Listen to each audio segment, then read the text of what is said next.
안녕하세요 여러분, 엄마임당입니다. 지난번 용기를 내서 올린 책 리뷰 영상에 정말 좋은 말씀들, 응원의 말씀들, 칭찬의 말씀들 듣고 제가 얼마나 진심으로 감사했는지 모르겠어요. 왜냐하면 제가 임용고시를 준비했었던 때 독서실에 혼자 있고 해마다 막 자신감이 굉장히 많이 떨어져 갈 때 말을 하도 안 하기도 하고 자신감이 막 떨어지다 보니까 자존감도 낮아지고 그럴 때 말이 정말 잘 안 나오고 친구가 너 뭐 왜 말 더듬냐? 막 이렇게 말을 했었던 적이 있을 정도로 말이 잘 안 나오던 때가 있었어요. 말이 더듬더듬해지더라고요. 정말로. 그래서 그리고 저 혼자 이렇게 말을 하는 거는 어떻게 이제는 좀 회복하고 더 자연스러운데 상대가 누구냐에 따라서 저를 편하게 해주는 사람과의 대화는 아주 무르르듯이 잘 갈 수 있지만 조금 마음에 좀 압박이 있다, 어려운 상대다 하면 참 말이 잘 안 나오더라고요.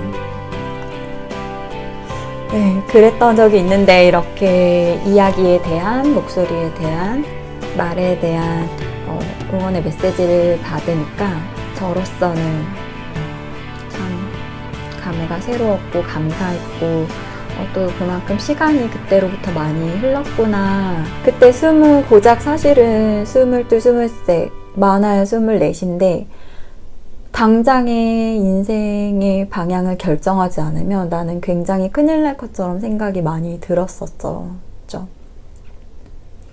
마음이 조급했고 우울했고 그랬어요. 이런 목차를 가진 시집이고요.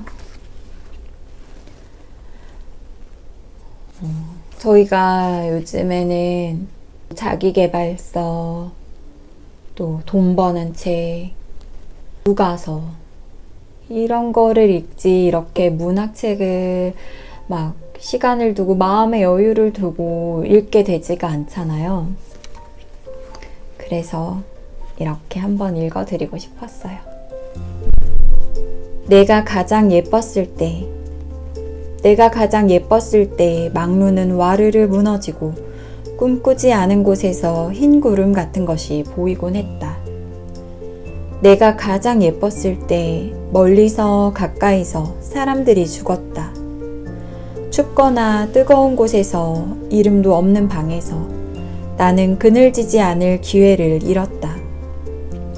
내가 가장 예뻤을 때 아무도 다정한 풍경을 만들어주지 못했다.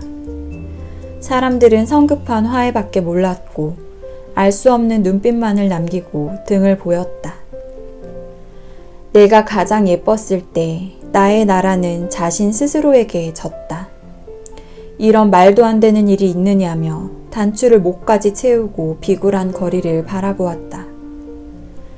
내가 가장 예뻤을 때 여기저기서 위로라는 단어가 들려왔다. 출발도 못했는데 쉬어가라는 목소리처럼. 나는 달콤한 제안을 아낌없이 받아들였다.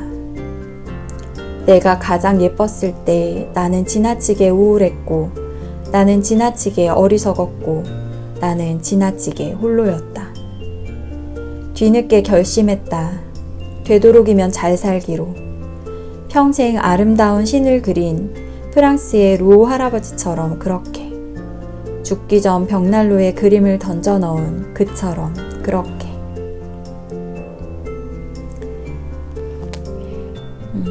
제가 여기서 가장 좋았던 구절은요. 내가 가장 예뻤을 때 나는 지나치게 우울했고, 나는 지나치게 어리석었고, 나는 지나치게 홀로였다. 라는 이 식구가 가장 와닿았었어요. 어쩌면 아까 앞에서 말씀드린 그런 시기가 생각났던 것 같아요. 이 책을 읽었을 때. 그때 내가 정말 이렇게 지나치게 우울하지 않아도 되고, 지나치게 어리석지 않아도 되고, 지나치게 홀로이지 않아도 될 시기, 그때 참 예쁜 시기인데 나는 그렇게 보냈구나 라는 생각이 떠올랐던 것 같습니다. 근데 그 시기이기에 또 그럴 시기였기에, 그 시간을 지나와야 됐기에 그랬다는 생각도 들기도 합니다.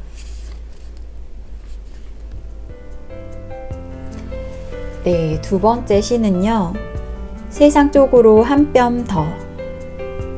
흰 옷을 입고 걸어갔다. 고집스럽게. 누군가 고집은 투명한 슬픔이라고 말했다 하자. 우리라는 이름으로 도착한 세상. 꿈결도 아닌데 왜 양을 세며 걸어갔나. 몽글몽글 구름옷을 입은 양떼들이 참 많이도 오고 갔다. 포기 없을 다정이여.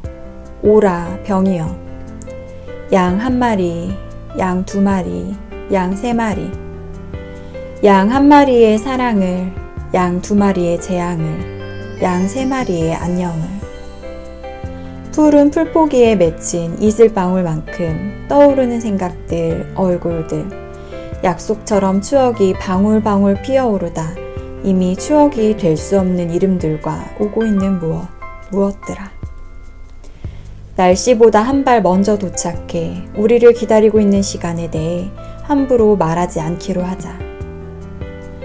오늘의 세상 한쪽에선 비가 내리는데 한쪽에선 흐린 하늘이 펼쳐져 있다면, 또 다른 한쪽에선 맑음이라면 믿을 수 있나 믿지 않을 수 있나 우연이라는 운명을.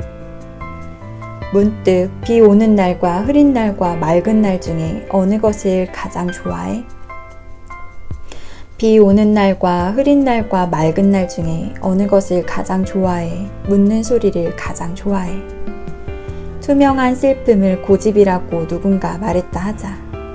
고집스럽게 흰 옷을 입고 천천히 발을 내딛는.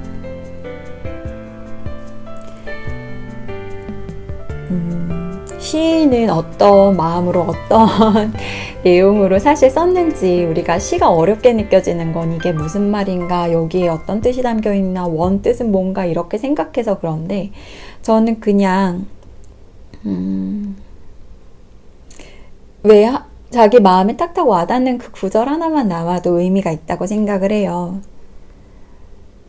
여기서는 저는 날씨보다 한 발 먼저 도착해 우리를 기다리고 있는 시간에 대해 함부로 말하지 않기로 하자. 비 오는 날과 흐린 날과 맑은 날 중 어느 것을 가장 좋아해? 라고 묻는 목소리를 가장 좋아해 라는 이 구절이 참 좋아요.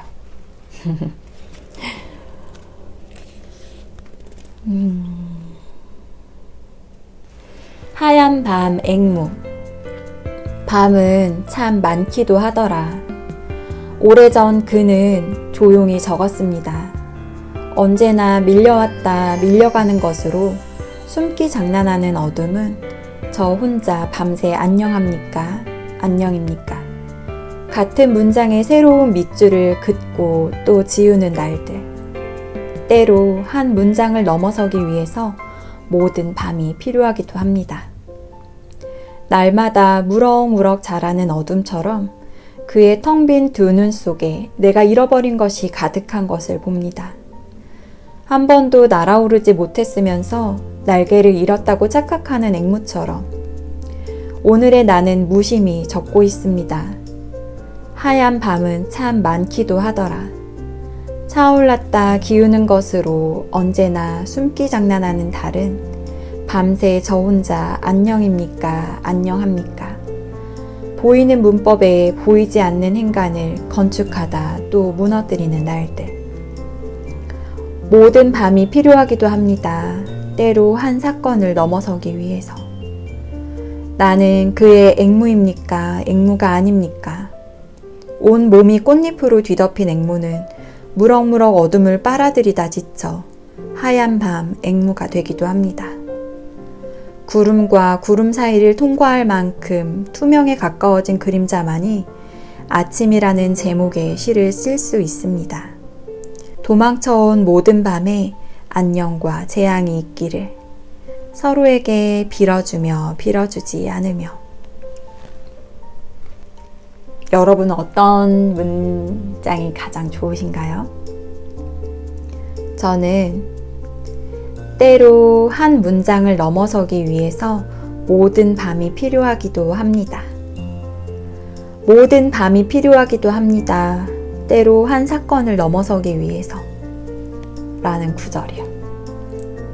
그렇잖아요. 왜 정말 그 한 문장, 책의 한 문장일 수도 있고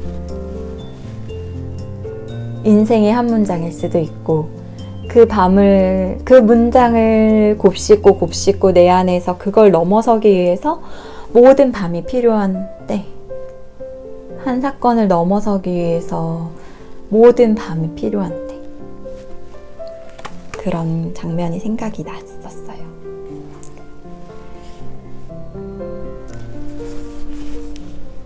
그리고 이거는 제목인데요. 편지 속 문장은 언제 도착할까요? 라는 이 말이 저의 마음까지 울렸습니다. 네, 여러분, 오늘은 괜시리 차분해지는 읽고 나니까 막 차분해지는 시간입니다. 여러분, 오늘 여러분의 마음속에 있던 좋은 말들, 또 속상한 마음들, 그냥 되뇌이고 싶은 이야기들, 털어놓고 싶은 이야기들, 오래오래 속삭여도 좋을 이야기의 내용을 나눈 것처럼 여러분도 누군가에게 털어놓고 허심탄회하게 흘려보내거나 또 좋은 이야기, 좋은 사람들과 오래 속삭이고 어떤 이야기든 좋으니까 그렇게 나누는 하루 되시길 바랍니다. 덜어지는 하루 되시길 바랍니다. 네, 저는 다음에 또 다시 만나 뵙도록 하겠습니다. 감사합니다, 여러분. 좋은 하루 보내세요. 좋은 날들 되세요. 가볼게요. 안녕히 계세요.